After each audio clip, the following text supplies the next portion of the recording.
बिस्मिल्लाहिर्रहमानिर्रहीम। अस्सलाम वालेकुम वीवर्स, मैं हूं ज़िया रशीद और आप देख रहे हैं मेरा यूट्यूब चैनल।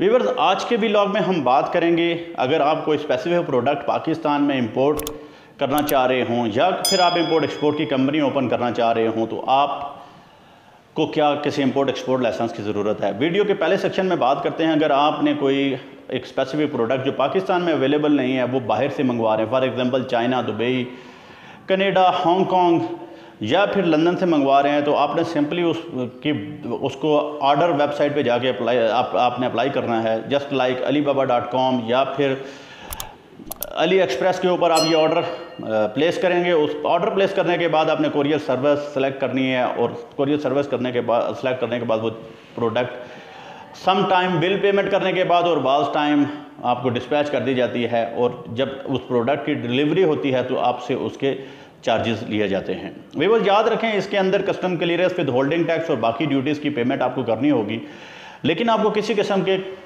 लाइसेंस की ज़रूरत नहीं है।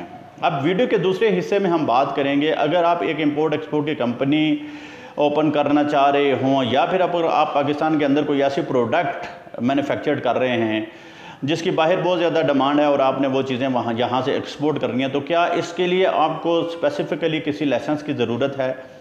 आई मीन टू से कि इंपोर्ट एक्सपोर्ट लाइसेंस की ज़रूरत है? तो इसका जवाब है नहीं। वीवर, कुछ एक रिक्वायरमेंट्स हैं इस जो और फार्मेलिटीज़ हैं, इसको पूरा करते हुए आप यहाँ से कोई भी प्रोडक्ट जो है वो बाहर एक्सपोर्ट कर सकते हैं। सबसे अहम जो रिक्वायरमेंट है वो ये है कि आपका बिज़नेस रजिस्टर्ड होना चाहिए, मीन्स कि आपकी कंपनी रजिस्टर्ड हो या फिर होलसेल प्रोपराइटर आप रजिस्टर्ड हों, सोल प्रोपराइटर आप रजिस्टर्ड हों या फिर आपकी फर्म रजिस्टर्ड हो। अगर वीवर्स आपने सोल प्रोपराइटर के और फर्म या फिर कंपनी रजिस्ट्रेशन के हवाले से कोई इन्फॉर्मेशन हासिल करनी हो तो इसके ऊपर मैं ऑलरेडी व्लॉग कर चुका हूं, जिसके लिंक मैं डिस्क्रिप्शन में दे दूंगा, वहां पे आप जाकर उन वीडियो को आप देख सकते हैं। कंपनी रजिस्टर करवाने के बाद अगला फेज़ आता है कि आपकी कंपनी का एनटीएन होना चाहिए। याद रखिएगा वीवर्स के एनटीएन की रिक्वायरमेंट के लिए आपके तमाम तर कंपनी के जो डायरेक्टर्स हैं उनकी रिक्वायरमेंट ये है कि उनके भी एनटीएन होने चाहिए। उसके बाद आपने उस कंपनी का सोल प्रोप्राइटरशिप का या फिर आपने उस फर्म का अपना जीएसटी अप्लाई करना होता है। अगर इन केस आपके पास एनटीएन और जीएसटी नहीं है और आपका बिजनेस रजिस्टर्ड है तो तब भी पाकिस्तान से आप कोई भी चीज़ बाहर एक्सपोर्ट नहीं कर सकते। रजिस्ट्रेशन के हवाले से मैं आपको ये गाइडलाइन दूंगा कि बेहतर है कि जब भी आप अपना बिज़नेस रजिस्टर करवाना जाएं तो किसी कॉर्पोरेट लॉयर से या फिर किसी ऐसे आदमी से रजिस्टर करवाएं जो इस किस्म के कवानीन को अच्छी तरह जानता हो। इसके बाद अगला स्टेप आता है कि अगर आपकी कंपनी का बैंक अकाउंट मेंटेन होना चाहिए, उसके अंदर बेहतर है कि अगर आप फॉरेन बैंक में अपना अकाउंट खोलें, जैसे कि पाकिस्तान में जो सहूलत अवेलेबल है स्टैंडर्ड चार्टर्ड के पास, या अगर आप लेटर ऑफ क्रेडिट की फैसिलिटी नहीं यूज़ कर रहे, विवर्स लेटर ऑफ क्रेडिट के ऊपर मैं इंशाल्लाह एक डिटेल वीडियो बनाऊंगा। अगर आप लेटर ऑफ क्रेडिट की सहूलत यूज़ नहीं कर रहे तो सिंपली आपने अपने बैंक अकाउंट के अंदर ये सारी ट्रांजैक्शन करनी होंगी, और जब आप वीबॉक पे चीज़ एक्सपोर्ट करेंगे तो आपको फॉर्म ई की ज़रूरत होगी। व्यूअर्स, अगला स्टेप आता है जब आपकी कंपनी रजिस्टर्ड हो जाती है तो उसको आप वीबॉक के साथ रजिस्टर्ड करवाएं। वीबॉक एक कस्टम की सर्विस है जहां पर आप रजिस्ट्रेशन करवाते हैं, जिसके बाद आप अपनी कंपनी को वहाँ पे लिस्ट करवा देते हैं और लिस्ट होने के बाद अपनी आप चीज़ें वहाँ से एक्सपोर्ट करवा सकते हैं।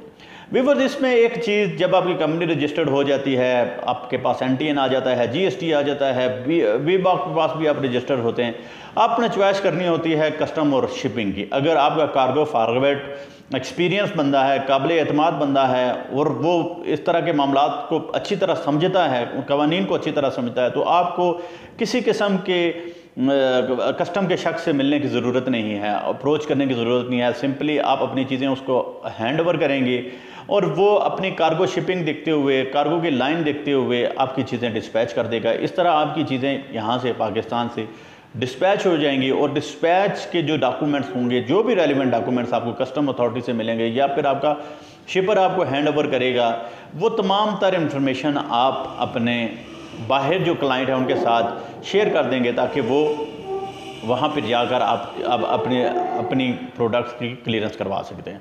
तो आखिर में मैं ये सम अप करूँगा, अगर आपने कोई भी चीज़ यहाँ से एक्सपोर्ट करनी है तो उसके लिए सबसे पहले आपको अपनी कंपनी जो है सोल प्रोप्राइटर या फिर फर्म रजिस्टर करवानी होगी। उसके बाद उसका NTN लेना पड़ेगा आपको। NTN या के अप्लाई करने के बाद फिर आपने GST अप्लाई करना है। GST अप्लाई होने के बाद आपने बैंक अकाउंट के साथ उसको ओपन करना होगा। चैम्बर ऑफ कॉमर्स के साथ रजिस्ट्रेशन करवानी होगी और VBOC एक कस्टम ID होती है, वहाँ पे आपने इसको रजिस्टर करवाना होगा। या इसके अलावा कोई भी ख़ास स्पेशल रिक्वायरमेंट जो रिक्वायर हो कस्टम डिपार्टमेंट को रजिस्ट्रेशन के हवाले से, वो आपने फुलफ़िल करनी होगी, तब जाकर आप अपनी यहाँ से चीज़ें एक्सपोर्ट कर सकते हैं। उम्मीद करता हूँ आज के वीडियो में आपको इंपोर्ट एक्सपोर्ट के हवाले से काफ़ी ज़्यादा सवालात जो हैं वो आपके क्लियर हो गए होंगे और आपको समझ आ गई होगी। इन केस अगर आपको कोई भी क्यूरी है आप नीचे कमेंट्स में लिख सकते हैं। वीडियो को लाइक करना ना भूलिएगा, दोस्तों के साथ शेयर करना ना भूलिएगा और चैनल को सब्सक्राइब करना ना भूलिएगा। शुक्रिया, खुदा हाफिज़।